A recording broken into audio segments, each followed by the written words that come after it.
నమస్తే, welcome to Disha TV. రాష్ట్రంలో ACB ఏ విధంగా పనిచేస్తుందో మనకు తెలుస్తూ ఉంది. ఒక్కొక్క విధంగా ఒక్కొక్క శాఖలో దూరుతూ ఉంది. ఎక్కడికక్కడ కూడా లంచగొండలు ఎవరైతే డబ్బులు తీసుకుంటా ఉన్నారో, అవినీతికి పాల్పడతా ఉన్నారో వారందరినీ కూడా పట్టుకుంటా ఉంది. గతంలో ఎన్నడూ లేని విధంగా కూడా ఏసీబీ తన పనితీరును చూపిస్తూ ఉంది. ఏసీబీ గతంలో ఎక్కడ లేనటువంటి విధంగా ఎవరైతే డబ్బులు తీసుకుంటా ఉన్నారో, లంచాలు తీసుకుంటా ఉన్నారో, ఈ లంచాలు తీసుకునే వాళ్ళందరినీ కూడా ఎక్కడికక్కడ పట్టుకుంటా ఉంది. అయితే ఇప్పుడు ఏసీబీ ఎందుకు తెరపైకి వచ్చింది మళ్ళీ అంటే, ఈ రోజు ఎవరైతే జలమండలికి సంబంధించినటువంటి అధికారి ఉన్నారో కుమార్ అనేటువంటి జనరల్ మేనేజర్ వాళ్ళ ఇంట్లో ఉదయం తెల్లారంగానే 6 గంటలకు హుటాహుటిన అధికారులందరూ కూడా ఆ ఇంటిని చుట్టుముట్టినటువంటి పరిస్థితి. ఆ ఇంటిని చుట్టుముట్టిన తర్వాత ఇంట్లో సోదాలు మొదలుపెట్టారు. ఆ ఇంట్లో కుమార్ వాళ్ళ ఇంట్లో ఒక్క ఇంట్లోనే కాకుండా తన బంధువులు కావచ్చు, సన్నిహితులు కావచ్చు, తనకు ఉన్నటువంటి నెట్వర్క్ మొత్తాన్ని కూడా ఏకదాటిపైన 8 చోట్ల కూడా వారు దాడులు నిర్వహించడం జరిగింది. అయితే అసలు కుమార్ ఏం చేస్తా ఉన్నాడంటే, ఈ జలమండలి మీద కూడా ఎక్కడెక్కడ అవినీతి సొమ్ము వస్తూ ఉందో ఆ సొమ్మునంతా కూడా తన సంపాదన కంటే మించి కూడా తన ఆస్తులు ఉన్నాయనే ఆరోపణలు అయితే వచ్చినాయి. ఆరోపణలు వచ్చినటువంటి నేపథ్యంలో ఏసీబీ తన పనితీరును చూపిస్తూ ఉంది. అయితే అసలు ఎక్కడెక్కడ ఆస్తులు ఉన్నాయని ఒకసారి మనం చూసుకుంటే, ఆయన దాదాపు దానికి సంబంధించినటువంటి తన ఇంట్లో ఉదయం నుంచి సోదాలు జరిపినప్పటికీ తన ఇంట్లో ఇప్పటికే 100 కోట్ల ఆస్తులు ఉన్నట్టు కూడా తేలడం జరిగింది. 100 కోట్ల ఆస్తులు తేలడంతో పాటు ఇంట్లో దాదాపు 1 కోటి పైగా కూడా డబ్బు ఉన్నట్టు, అంటే నగదు క్యాష్ ఉన్నట్టు తేలింది. 1 కిలో బంగారం పైబడిన బంగారం కూడా ఇంట్లో కనిపిస్తూ ఉంది.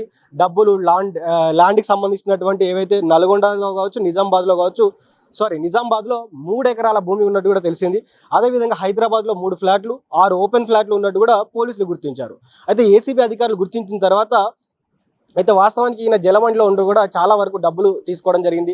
ఈ డబ్బులు తీసుకున్న తర్వాత ఆయన ఆస్తులు అసలు అంటే తను ఈ పదవి చేపట్ట ముందు ఎన్ని ఆస్తులు ఉన్నాయి, ఇప్పుడు ఎన్ని ఆస్తులు ఉన్నాయి, అసలు ఏం చేస్తూ ఉన్నాడు, ఎందుకు ఇన్ని రకాలైనటువంటి ఆస్తులు ఉన్నాయి, ఈయన మీద ఈ ఆరోపణలు ఎందుకు వస్తాయని కూడా ఏసీబీ ఎప్పుడో ఆపరేషన్ మొదలుపెట్టిందంట. ఈయన పనుల మీద, ఈయన పన్ను తీరు మీద ఏం చేస్తూ ఉన్నాడు, ఏ విధంగా సంపాదిస్తూ ఉన్నాడు అని కూడా ఏసీబీ ఈయన మీద ఫోకస్ పెట్టిన తర్వాత ఉదయం తెల్లారంగానే 6 గంటలకే ఆయన ఇంటిని చుట్టుముట్టినటువంటి పరిస్థితి. ఏసీబీ పోలీసులు ఆ ఫోన్లు తీసుకుని ఆ విచారణకు సహకరించాలని, సోదాలు జరుపుతుంటే డిస్టర్బ్ చేయొద్దని, ఇంట్లోంచి ఎవరు బయటికి వెళ్లకుండా, బయట నుంచి ఎవరు లోపలికి రాకుండా పోలీసులు అడ్డుకున్నటువంటి పరిస్థితి. ఏసీబీ పోలీసులు ఎప్పుడైతే ఇంట్లోకి ఎంటర్ అయ్యారో వారందరూ కూడా కుమార్ ఫ్యామిలీ అంతా కూడా సైలెంట్ అయిపోయినటువంటి పరిస్థితి. అయితే కుమార్ వాళ్ళ బంధువులు అలర్ట్ అయ్యే సమయానికి అక్కడ కూడా పోలీసులు చేరుకొని ఏసీబీ పోలీసులు అక్కడ కూడా మళ్ళీ దాడులు మొదలుపెట్టినటువంటి పరిస్థితి. ఆ ఏసీబీ దాడుల్లో వాళ్ళ కుటుంబాలకు సంబంధించినటువంటి ఎవరైతే తనకు నెట్వర్క్గా పనిచేస్తున్నటువంటి, తనకు బినామీలుగా పనిచేస్తున్నటువంటి అధికారులు ఎవరెవరైతే ఉన్నారో వారందరినీ కూడా ఎక్కడికక్కడ కూడా వారి యొక్క సీజ్ అంటే ఎట్లా అంటే వారి ఇంటిని మొత్తం కూడా చుట్టుముట్టినటువంటి పరిస్థితి. అయితే వారి దగ్గర ఉన్నటువంటి వివరాలు కూడా తీసుకోవడం జరిగింది. అయితే ఇప్పటికీ వారిని ప్రశ్నిస్తున్నటువంటి పరిస్థితి. ఎందుకు 100 కోట్లకు పైగా ఒక జలమండిలో జనరల్ మేనేజర్గా చేస్తున్నటువంటి అధికారికి 100 కోట్లకు పైగా ఆస్తులు ఎక్కడి నుంచి, మరి 3 ఎకరాల భూమి ఎట్లా వచ్చింది నిజామాబాద్లో, అదేవిధంగా 3 ప్లాట్లు, 6 ఓపెన్ ప్లాట్లు ఎట్లా వచ్చినాయి మీకు హైదరాబాద్ మహానగరంలో?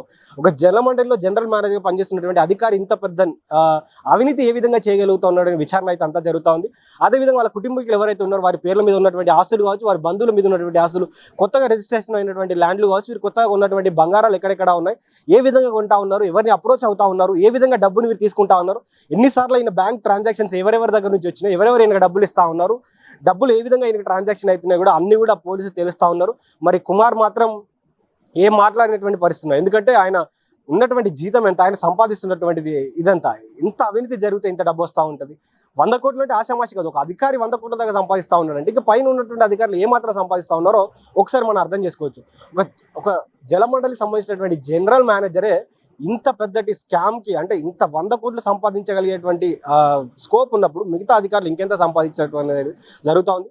కానీ ఏసీబీ చేసినటువంటి పని మాత్రం హర్షదగ్గనీయం. ఎందుకంటే వారు చేస్తున్నటువంటి పనులు కావచ్చు, వారి గతంలో వారు పట్టుకున్నటువంటి చిన్న ఏవైతే డిపార్ట్మెంట్స్ ఉన్నాయో ఆ డిపార్ట్మెంట్లలోకి వెళ్ళి వారు డబ్బులు ఇస్తున్నప్పుడు వారు మళ్ళీ పోయి ఏసీబీ అధికారులు వాళ్ళ పనులు వాళ్ళు ఏం చేస్తూ ఉన్నారు, తీసుకున్నటువంటి డబ్బులేనా కావా అనేది కూడా వాళ్ళు అన్ని చూసుకొని గతంలో ఉన్నటువంటి ఏసీబీ కేసుల కంటే ఇప్పుడు వచ్చినటువంటి ఏసీబీ కేసులు ఒక 100 రెట్లు ఎక్కువ అనుకోవచ్చు.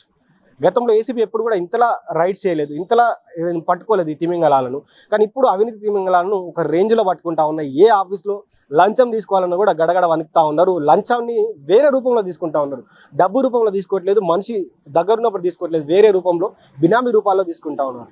సో ఇప్పుడు కుమార్ ఎవరైతే ఉన్నారో జనరల్ మేనేజర్ ఉన్నటువంటి కుమార్ని మరి అరెస్ట్ చేస్తారా, మరి డబ్బులకు సంబంధించినటువంటి వివరణ ఏ విధంగా ఇస్తారా ఆయన, మరి ఎలాంటి వివరణ ఇచ్చుకోదగ్గలరు? ఎందుకంటే 100 కోట్లకు వివరణ ఇవ్వడం అంటే ఆశామాషి కాదు. ఆ ల్యాండ్కు సంబంధించినటువంటి ఏ ఏ డబ్బుతో కొన్నాడు?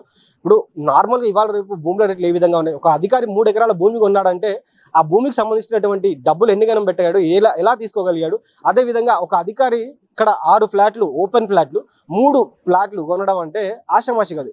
ఒక గజానికి 5-6 లక్షల కంటే పైన ఉన్నటువంటి భూమి ఈరోజు ఆయనకు అంత సులువుగా ఎలా దొరికింది? అసలు ఆయనకి ఎవరైనా గిఫ్ట్ చేశారా?